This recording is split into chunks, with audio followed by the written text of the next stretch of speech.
Turn it on! And like it said on there, in red, make notes of where you put your water lines. Because you will forget, that ground will heal, and you will go, now which side of that was that on? And then you drive your T-post and you figure it out, because you have a geyser. Here's what we did.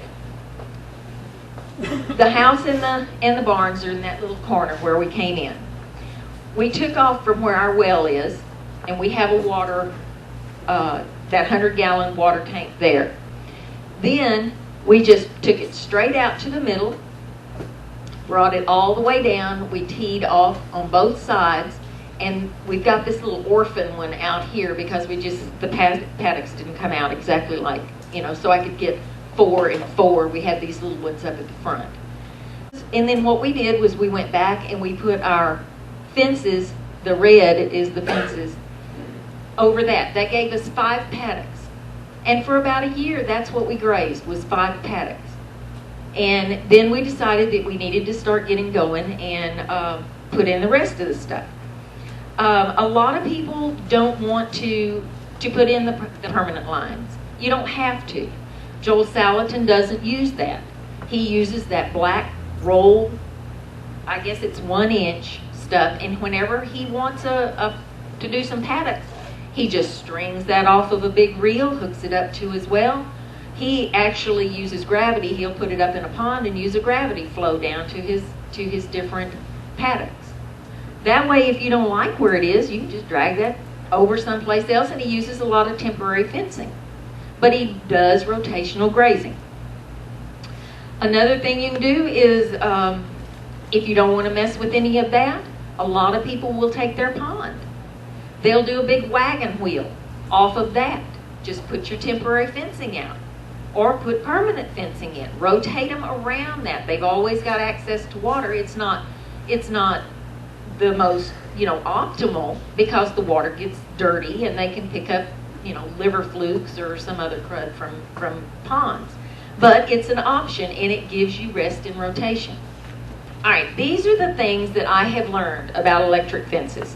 Always use a charger big enough for the job. If you've got your electric fences out there and that charger is not putting out enough, your cows will ignore it. They will walk through it. I know several people in our group that, in our Beat Creek group, that went, didn't think I liked the electric fences and took them down. Cattle walked through them. You've got to use big enough wire. 12.5 gauge is what we used everywhere. And we have a fence charger that puts out close to 9,000 volts. They will respect that. They will always know when it is off. And that is, Gene gave you that little demonstration about being able, 2 foot off. You're picking up some current. And they know when it's off. And so don't ever think that you can go very long without having that on there.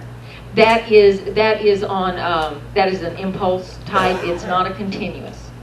Low impedance, and it impulses. Yeah. Electric fences keep out what you don't want in your pasture, and it will keep in what you do want in your pasture. And the biggest thing is always turn it off if you're going out to work in the pasture, because no matter if you think you're going to remember it, you're going to get in it. Eventually you're going to get in it, and that hurts like a mug. Okay?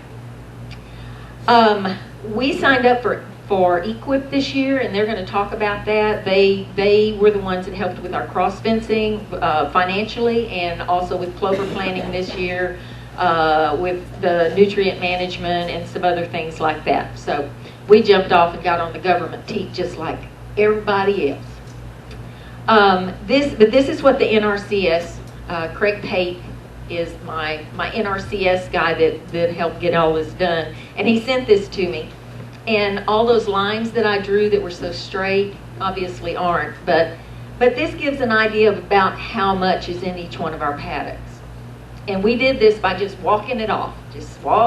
We didn't have one of those little things. We just walked it off. So I'm pretty proud that they came out that close. Like I was saying, they'll keep out what you don't want to come in your property. Our next door neighbor, one of Ray's cousins, got hogs out in his pasture so bad that they absolutely ruined his hayfield. I mean, he had to go out and completely redisc everything to smooth it back out. There were holes out there that were knee deep. Those things were on that side. They rooted up, they got right to that hot wire on the bottom, and they stopped and went someplace else, and they did not come on my property. I'm one of the only people in our whole area that does not have hog damage. And people will argue that electric fences are hard to keep and all of that. They are more trouble, but they work. You got to be willing. Okay, let's. You know, I should have gotten out, and of course, we only have 40 acres, and so to me, that's a manageable thing. It doesn't bother me to get out there and mow a fence line. The thing is that we bought one of those great big weed eaters that have wheels, and I just all the way around. And because of the fact that the way our fences are put up, we only have to run a fence post, a wooden fence post, every 100 feet. In between that are floating stays that keep the wires from getting, from touching and everything. And so you're only having to go around a post once every 100 feet. And so you can actually do it with riding lawnmower. Anyway, when we first bought the place, it was all the fences were very overgrown and everything. And so being a city girl, I call and I get estimates on having new fence put up. Barbed wire fence was going to run us $12,000 on that 40 acres. I was like, oh, I don't think so. So I went over to Tractor Supply one day, and they had these little videos on fence building, which is over here on discs now. I picked it up and I brought it home, and Ray and I watched that, and we went, well, dang, we can do that. It ended up costing us just a little bit over $3,000 to fence that place, and that's with 6-wire electric. Our property is 1,536 feet long or deep, and it's 1,038 feet across. So, I mean, what are we talking about? A mile around? But if you watch this video, you're going to go, oh, that is easy. There's nothing to this. And I mean, Ray and I did it ourselves. We did it. It's very easy to install. And Ray and I did the main cross fences and everything, and the real long runs together. But I did the cross fencing. I pounded every T-post. I put the push posts together. I wired everything in. And I'm going to tell you, if a girl can do it, you big hairy men can do it. And there is no reason to not get out there and put up cross fences. It's very easy to train your animals to it. Once they get into it, they don't forget it. And I'll tell you, it'll even hold a 2,000-pound bull in it. We saw the guy's bull behind us that when it was just barbed wire fence, that bull put his chest against there. We had those 5 cows. He pushed that fence. Those staples were flying everywhere. We couldn't stop him. He walked right through that fence and never gave it a thought. We got that electric fence put on. He didn't come back. It changed his mind. Let's see. The downside of perimeter fencing is that it is more work to keep them clean. Now, if it's just cross fencing, you don't have that problem. If it's perimeter fences, you have to keep them clean because it will pull your voltage down. They know when it's off.